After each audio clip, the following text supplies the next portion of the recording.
ನಮಸ್ಕಾರ ವೀಕ್ಷಕರೇ, ನಿಮಗೆ ಮತ್ತೊಮ್ಮೆ ಪುಷ್ಪಲತಾ ಕಿಚನ್ಗೆ ಸ್ವಾಗತ. ನಿಮಗೆಲ್ಲರಿಗೂ ನಾಗರ ಪಂಚಮಿಯ ಹಬ್ಬದ ಶುಭಾಶಯಗಳು. ಇವತ್ತು ನಾನು ಮಾಡ್ತಾ ಇರೋದು ಕುಚ್ಚಿದ ಕಡುಬು. ಕುಚ್ಚಿದ ಕಡುಬಿಗೆ ನಾನು ಒಂದು ಅರ್ಧ ಲೋಟ ಅಷ್ಟು ತೊಗರಿಬೇಳೆ ತೊಗೊಂಡೇನಿ ಮತ್ತು ಅರ್ಧ ಲೋಟ ಈ ಅರ್ಧ ಲೋಟ ಅರ್ಧ ಲೋಟದಷ್ಟು ಕಡಲೆಬೇಳೆ ಎರಡು ಮಿಕ್ಸ್ ಮಾಡಿ ಮಾಡ್ತಾಯಿದ್ದೀನಿ. ನಾನು 3 ಸಲ ತುಂಬ ಚೆನ್ನಾಗಿ ತೊಳ್ಕೊಂಡು ಬಂದೇನಿ ಬೇಳೆನ. ಇವಾಗ ಇದರಿಂದ ಒಂದು 3 ಲೋಟ ಅಷ್ಟು ನೀರು ಹಾಕ್ತಾಯಿದ್ದೀನಿ.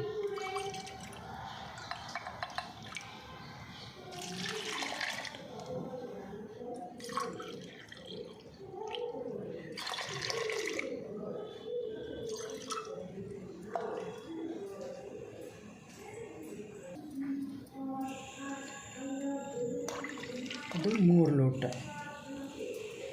ಇದಕ್ಕೆ ನಾನು ಎಣ್ಣೆ ಹಾಕ್ಕೊಂಡೇನು 1 ಸ್ಪೂನಷ್ಟು. ಇವಾಗ ಅರಿಶಿನ ಹಾಕ್ಕೋತಾ ಇದ್ದೀನಿ. ನೋಡಿ, ಕುಚ್ಚಿದ ಕಡುಬಿಗೆ ನಾನು ಈ ಲೋಟದಿಂದ 1.5 ಲೋಟ ಅಷ್ಟು ನೀರು ಹಾಕೇನಿ. ಅದು ಹಿಟ್ಟು ಕಲಿಸ್ಲಿಕ್ಕೆ ನೀರು ಇಟ್ಕೊಂಡೇನಿ. ಅದಕ್ಕೆ ಅದೇ ಲೋಟದಿಂದ ಒಂದು ಲೋಟ ಮೇಲೆ 1 ಮುಷ್ಟಿ ಅಷ್ಟು ಹಿಟ್ಟು ತೊಗೊಂಡೇನಿ. ಅದಕ್ಕೆ ಒಂದು ಅರ್ಧ ಸ್ಪೂನಷ್ಟು ಎಣ್ಣೆ ಹಾಕೋತಾ ಇದ್ದೀನಿ. ಚೆನ್ನಾಗಿ ನೀರು ಕುದ್ದಿದೆ. ಇವಾಗ ಇದನ್ನು ಹಿಟ್ಟು ಹಾಕ್ತಾ ಇದ್ದೀನಿ. ನೋಡಿ, ಇವಾಗ ತುಪ್ಪ ಕರಗಿಸ್ಲಿಕ್ಕೆ ಇಟ್ಟೇನಿ. 2 ಸ್ಪೂನ್ ತುಪ್ಪ ಹಾಕ್ಕೊಂಡೇನಿ. ಇದಕ್ಕೆ ಇವಾಗ ಅದೇ ಲೋಟದಿಂದ ಏನು ಅಳತೆ ಮಾಡಿದೆಲ್ಲ ಅಷ್ಟೇ ಬೆಲ್ಲ ಹಾಕೋತಾ ಇದ್ದೀನಿ.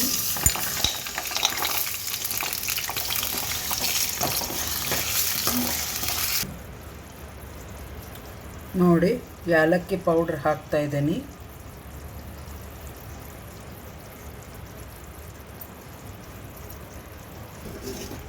ನೋಡಿ, ಇವಾಗ ಇದಕ್ಕೆ ನಾನು ಬೇಳೆ ಹಾಕೋತಾ ಇದ್ದೀನಿ.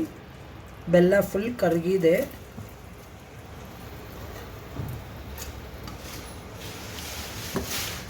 ಇದನ್ನು ಚೆನ್ನಾಗಿ ಕುದಿಬೇಕು. ನೋಡ್ರಿ, ಹಸಿ ಕಾಯಿ ತುರಿ ಹಾಕ್ತಾ ಇದ್ದೀನಿ. ಇವಾಗ ಇದಕ್ಕೆ ನೀವು ಬೇಕಾದರೆ ಇದಕ್ಕೆ ದ್ರಾಕ್ಷಿ ಗೋಡಂಬಿನೂ ಹಾಕೋಬೋದು. ಅಂದರೆ ರುಬ್ಬಿದ ಮೇಲೆ ದ್ರಾಕ್ಷಿ ಗೋಡಂಬಿ ಆಮೇಲೆ ಚಿಕ್ಕ ಚಿಕ್ಕ ಡೈಮಂಡ್ ಸಕ್ಕರೆ ಇರ್ತದಲ್ಲ, ತುಂಬ ಚೆನ್ನಾಗಿ ಅನಿಸುತ್ತೆ. ನೋಡಿ, ಇವಾಗ ಕುದೀತಾ ಇದೆ. ಇದು ಕುದ್ದು ಸ್ವಲ್ಪ ಗಟ್ಟಿ ಆಗಬೇಕು. ಈ ಹಿಟ್ಟು ಉಕ್ಕಿಸ್ಕೊಂಡಿದ್ದು ಹಿಟ್ಟು ಇದನ್ನು ಒಂದು ಸ್ವಲ್ಪ ನಾನು ಕೈಗೆ ಎಣ್ಣೆ ಹಚ್ಕೊಂಡು ಕಲಿಸ್ತೇನೆ. ನೋಡಿ, ಇವಾಗ ಇದು ಹೂರಣ ಗಟ್ಟಿಯಾಗಿದೆ. ಇವಾಗ ಇದರಲ್ಲೇ ಇದನ್ನು ಸೊಪ್ಪು ಸೋಸೋದಲ್ಲ, ಇದರಲ್ಲೇ ಹಾಕಬೇಕು. ಆವಾಗ ಇದರದ್ದು ಏನು ಸ್ವೀಟ್ ಕಟ್ಟಿದೆಯಲ್ಲ ಅದನ್ನು ಈ ಸಪ್ಪೆ ಕಟ್ಟಿದಾಗ ಮಿಕ್ಸ್ ಆಗುತ್ತೆ. ಇದು ಕಟ್ಟಿನ ಸಾರು ಮಾಡಲಿಕ್ಕೆ ನಾನು ಇದರಲ್ಲೇ ಹಾಕ್ತಾ ಇರೋದು. ಹೂರಣ ಫುಲ್ ತಣ್ಣಗಾದ ಮೇಲೆ ಮಿಕ್ಸಿ ಮಾಡ್ಕೋಬೇಕು. ನೋಡಿ, ಹೂರಣ ಫುಲ್ ತಣ್ಣಗಾಗಿದೆ. ಇವಾಗ ನಾನು ಇದನ್ನು ಮಿಕ್ಸಿ ಮಾಡ್ಕೋತೇನೆ. ನೋಡಿ, ಫಸ್ಟ್ ನಾನು ಲಟ್ಟಿಸೋಬೇಕಾದ್ರೆ ಇಲ್ಲಿ ಕೆಳಗಡೆ ಎಣ್ಣೆ ಹಚ್ಕೋತೀನಿ. ಯಾಕಂದರೆ ಹಿಟ್ಟು ಕೆಳಗಡೆ ಅಂಟ್ಕೋಬಾರ್ದು. ಇವಾಗ ಇದಕ್ಕೆ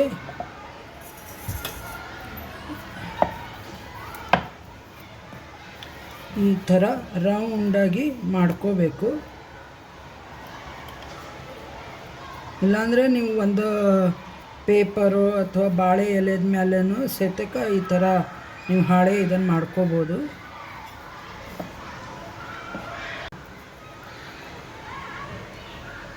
ನೋಡಿ, ಇವಾಗ 1 ಸ್ಪೂನು ಹೂರಣ ಹಾಕೇನಿ. ಅದಕ್ಕೆ ನಾನು ನೀವು ಬೇಕಾದರೆ ತುಪ್ಪದಾಗ, ಈಗ ನಾಗರ ಪಂಚಮಿ ಇರೋದನ್ನು ನಾನು ತುಪ್ಪದಾಗ ಹುರಿತಾ ಇಲ್ಲ, ಇದನ್ನು ಹಾಗೆ ಹಾಕ್ತಾ ಇದ್ದೀನಿ. ದ್ರಾಕ್ಷಿ ಗೋಡಂಬಿ ಕಲ್ಸಕ್ಕೆ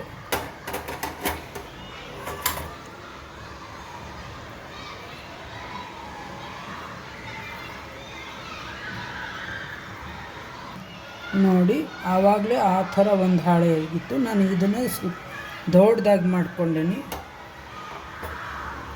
ಎಲ್ಲೂ ಹರಿದಿಲ್ಲ ನೋಡಿ. ಇವಾಗ ಇದನ್ನು ಇಷ್ಟೇ ಈ ಥರ ಎಲ್ಲ ಕಡೆ ಪ್ರೆಸ್ ಮಾಡಿಬಿಡ್ಬೇಕು. ನೋಡಿ ವೀಕ್ಷಕರೇ, ನಾನು ಇಡ್ಲಿ ಪಾತ್ರೆದಾಗ ಬೇಯಿಸ್ಲಿಕ್ಕೆ ಇಡ್ತಾಯಿದ್ದೀನಿ.